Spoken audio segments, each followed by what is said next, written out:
নমস্কার বন্ধুরা, সুস্বাদে তোমাদের সবাইকে স্বাগত। আজ তোমাদের সাথে জন্মাষ্টমী স্পেশাল একটা রেসিপি শেয়ার করব। আমার আজকের রেসিপি তালের বলের পায়েস বা তাল বল ক্ষীরের রেসিপি। খুব সহজ বানানো আর ঘরোয়া সামান্য কয়েকটা উপকরণ দিয়েই তৈরি হয়ে যায়। তাহলে চলো রেসিপিটা দেখে নেওয়া যাক।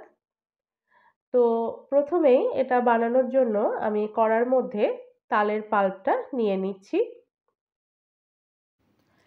এখন সমস্ত তালের পাল্পটা নেওয়া হয়ে গেলে এটাকে আমি ফুটিয়ে নেব, আর এটা মাঝারি আঁচে ফুটিয়ে নিতে হবে।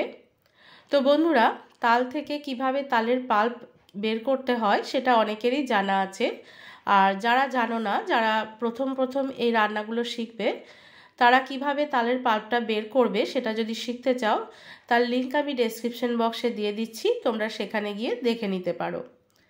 সমস্ত তালের পাল্পটা নিয়ে এটাকে এখন সমানেই নাড়াচাড়া করে 8 থেকে 10 মিনিট মতো আমি ফুটিয়ে নেব।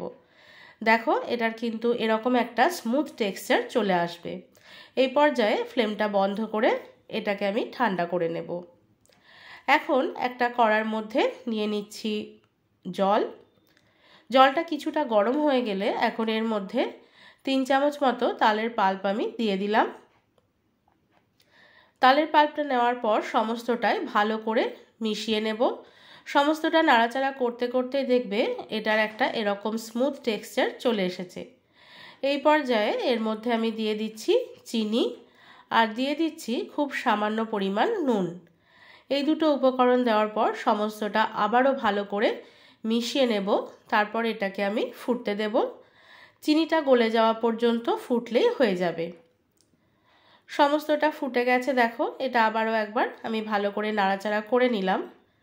তারপর আমি এর মধ্যে দিয়ে দেব সুজি।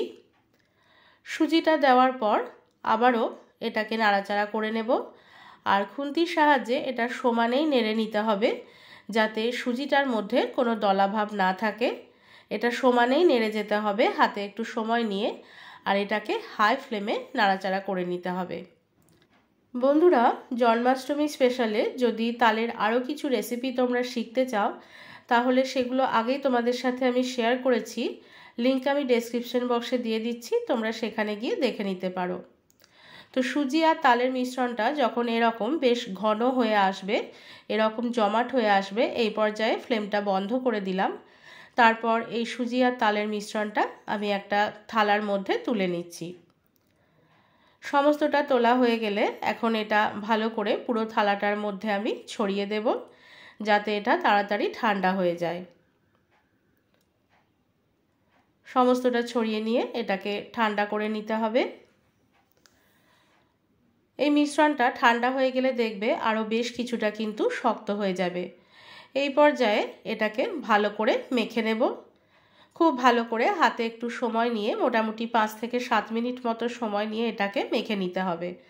আর আমরা আটা যেভাবে মেখে থাকি সেভাবে হাতের সাহায্যে একটু চেপে চেপে মেখে নিতে হবে। সমস্তটা মাখা হয়ে গেলে দেখো এখানে আমি একটু ময়দা নিয়ে নিয়েছি। ময়দার জায়গায় তোমরা আটাও নিতে পারো। তো ময়দাটা হাতের মধ্যে ভালো করে কোট করে নিতে হবে। তারপর দেখো সুজির আর তালের মিশ্রণ থেকে এরকম ছোট ছোট বলের আকারে গড়ে নিতে হবে। এটা যেহেতু মিনি বল তৈরি করছি, তাই বলগুলো একদমই ছোট ছোট তৈরি করছি। হাতের সাহায্যে নিয়ে জাস্ট একটু গোল করে নিলেই হয়ে যাবে। বন্ধুরা, আমার আজকের এই তালের মিনি বল পায়েসের রেসিপি খেতে কিন্তু অসাধারণ হয়েছিল। তোমরা যদি এর স্বাদ নিতে চাও তাহলে অবশ্যই তোমাদের এটা বানিয়ে ফেলতে হবে। তো দেখো বলগুলো আমার এখন তৈরি হয়ে গেছে। বলের সাইজগুলো আবারও একবার তোমাদের দেখিয়ে দিলাম। এখন কড়ার মধ্যে আমি দুধ নিয়ে নিচ্ছি। এখানে আমি প্যাকেট দুধ ব্যবহার করছি, তোমরা চাইলে গরুর দুধও ব্যবহার করতে পারো। তো 500 ml মতো দুধ আমি এখানে নিয়ে নিয়েছি। দুধটা হালকা গরম হয়ে গেলে এর মধ্যে আমি দিয়ে দিলাম গুঁড়ো দুধ। গুঁড়ো দুধটা দিয়ে সমস্তটা ভালো করে মিশিয়ে নেব। আর প্যাকেট দুধটা যখন হালকা গরম হবে সেই পর্যায়ে গুঁড়ো দুধটা দিয়ে দিতে হবে। বেশি গরম হয়ে গেলে কিন্তু গুঁড়ো দুধটা দলা পাকিয়ে যেতে পারে। তো গুঁড়ো দুধটা পুরো দুধের মধ্যে ভালো করে মিশে যাওয়ার পর এখন এর মধ্যে চিনি দিয়ে দিলাম। চিনিটা দিয়ে সমস্তটা ভালো করে নাড়াচাড়া করে নিয়ে এটাকে আমি মাঝারি আঁচে মিনিট 10 মতো ফুটিয়ে নেব। আর মিনিট 10 মাঝখানে এটাকে 2 থেকে 3 বার মতো নাড়াচাড়া করে নেব। সমস্তটা মিনিট 10 ফুটে যাওয়ার পর এখন এর মধ্যে আমি 2টো এলাচ দিয়ে দিলাম। এলাচটা দিয়ে আবারও মিশিয়ে নিচ্ছি, আর এলাচটা আমি একটু ফাটিয়ে নিয়ে তারপর দিয়েছি। এখন কড়ার মধ্যে আমি তালের যে বলগুলো তৈরি করে রেখেছিলাম সেই বলগুলো দিয়ে দিচ্ছি। বলগুলো একবারে কিন্তু ঢেলে দেবে না, একটা একটা করে বল এর মধ্যে দিতে হবে।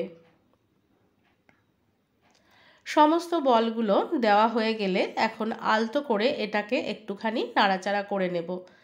একটু সাবধানে করতে হবে যাতে সুজি তালের এই বলগুলো ভেঙে না যায়। সমস্তটা অন্তত মিনিট 5 মতো আমি ফুটিয়ে নেব। তারপর দেখো যখন টেক্সচারটা ঠিক এরকম বেশ ঘন হয়ে যাবে, এই পর্যায়ে গ্যাসের ফ্লেমটা বন্ধ করে দেব। তারপর এটাকে ঢাকা দিয়ে 10 থেকে 15 মিনিট মতো রেখে দেব। 10-15 মিনিট পর এটা এখন একটা বাটিতে তুলে নিচ্ছি। তো বন্ধুরা, তাহলে দেখতেই পেলে কত সহজে তৈরি হয়ে গেল দুর্দান্ত স্বাদের তালের বলের পায়েস। তোমাদের একটা কেটে দেখিয়ে দিচ্ছি কতটা নরম তৈরি হয়েছে, ভীষণ সফট তৈরি হয়েছে। তো জন্মাষ্টমী উপলক্ষে তোমরা খুব সহজেই কিন্তু তালের বল পায়েসের এই রেসিপিটা বানিয়ে নিতে পারো।